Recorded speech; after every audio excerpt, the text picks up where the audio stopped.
Oke Pak, jadi ada 3 mata pelajaran di dalam agenda bela negara ini ya.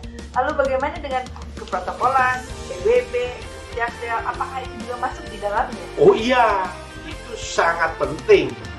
Sangat penting. Itu masuk di dalam kesiapsiagaan bela negara.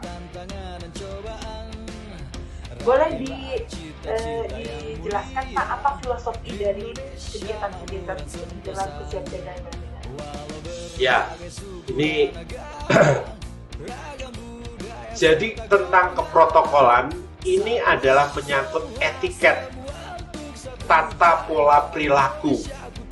Bagaimana posisi dia pada saat duduk dengan unsur-unsur pimpinan, bagaimana tata kerama dan etiket menghadap pada pimpinan, dan juga bagaimana tata hubungan dengan baik secara vertikal maupun secara horizontal.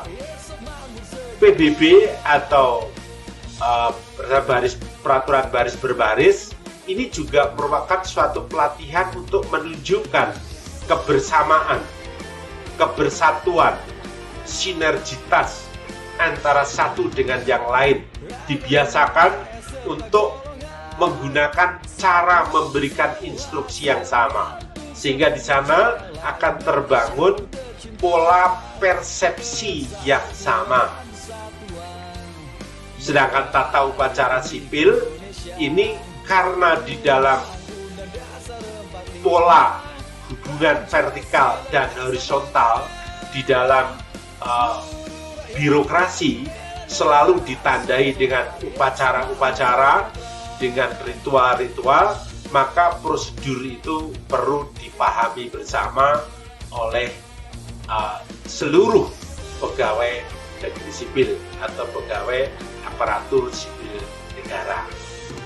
Jadi di dalam peraturan baris berbaris di situ bukan sekedar untuk melatih kebersamaan, melatih cara kerja bersama, menyatukan langkah gerak bersama. Itu juga menggambarkan bahwa pegawai negeri sipil itu harus mempunyai visi misi yang sama untuk mewujud nyatakan tujuan dan cita-cita bangsa tadi. Walaupun mereka mempunyai latar belakang pendidikan yang berbeda dan latar belakang pengalaman yang berbeda.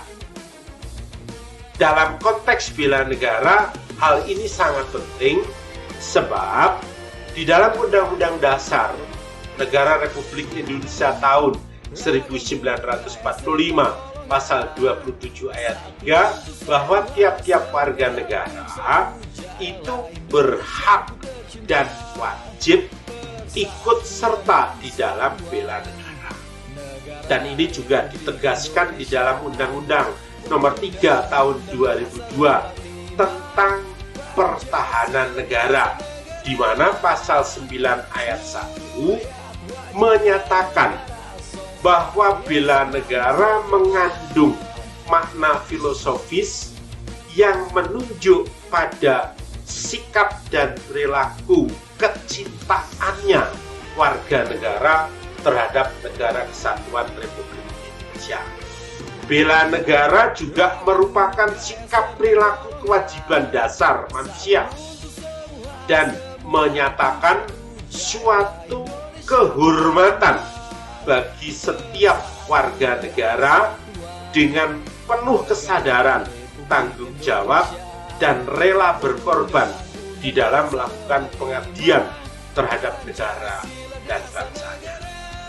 Nah, di sini juga diatur di dalam Peraturan Menteri Pertahanan Republik Indonesia Nomor 32 Tahun 2016 bahwa bela negara menyatakan ada beberapa nilai yang harus diimplementasikan di dalam hidup dan kehidupan pegawai negeri sipil. Yang pertama adalah harus cinta tanah air. Yang kedua, kesadaran berbangsa dan bernegara. Yang ketiga, meyakini Pancasila sebagai ideologi negara. Dan yang keempat, rela berkorban untuk bangsa dan negara. Dan yang kelima, memiliki kemampuan awal untuk bela negara. Dan yang keenam, mempunyai semangat mewujudkan negara dan yang berdaulat, adil, dan makmur. Dalam Undang-Undang Nomor 23 Tahun 2019 hanya 5, yaitu minus membangun semangat mewujudkan negara yang berdaulat, adil, dan makmur. Tapi esensinya sesungguhnya adalah sama. PBB melatih untuk itu, melatih tentang ketaatan terhadap komandan ketika mengikuti aba-aba yang diberikan oleh sang komandan, melatih untuk bergerak bersama, melangkah bersama yang diawali dengan kaki kiri dan seterusnya, sehingga ada kesamaan, senasib, sepenanggungan di dalam membangun sikap patriot yang nasionalismenya tinggi. Nah, implementasi dari nilai-nilai bela negara yang dilatihkan melalui PBB, melalui tata upacara sipil, dan juga melalui berbagai mata pelajaran tadi, supaya dapat mengimplementasikan di dalam semua unsur komponen bangsa yang disebut dengan model pentahelix, yaitu pertama adalah sektor government atau pemerintah, dan yang kedua adalah sektor akademika. Jadi seorang guru, seorang dosen ketika menyiapkan bahan ajar, bahan tayang pembelajaran kepada siswanya dengan sungguh-sungguh rela berkorban untuk yang terbaik, itu juga sudah termasuk bela negara. Kemudian yang ketiga, sektor korporat. Semangat sikap perilaku bela negara pada sektor korporat, silahkan mengambil untung tetapi yang wajar, dengan cara-cara yang wajar. Jadi tidak mengambil untung yang besar dengan mensengsarakan orang lain, itu sudah termasuk bela negara juga. Kemudian civil society, NGO, ormas, dan lain sebagainya. Mereka di dalam melakukan kritik serta sumbang pikiran terhadap pemerintahnya didasari dengan rasa cinta terhadap tanah air untuk menegakkan negara yang berdaulat, adil, dan makmur. Termasuk juga para pimpinan partai dan seluruhnya, itu pun juga termasuk bela negara. Kemudian kelompok diaspora, warga negara Republik Indonesia yang ada di luar negeri, mereka bekerja, sekolah, dan lain dengan menunjukkan dan sikap perilaku berbasis budaya bangsa dan negara, itu juga termasuk bela negara.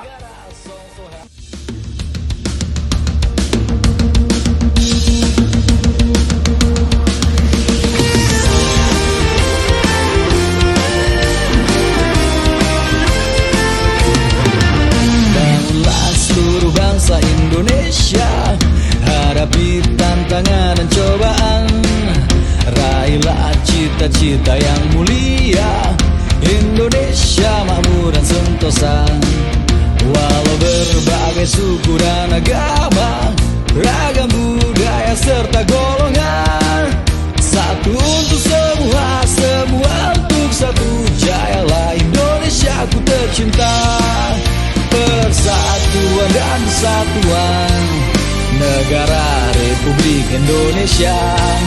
Undang-Undang Dasar 45, Pancasila dasar negara.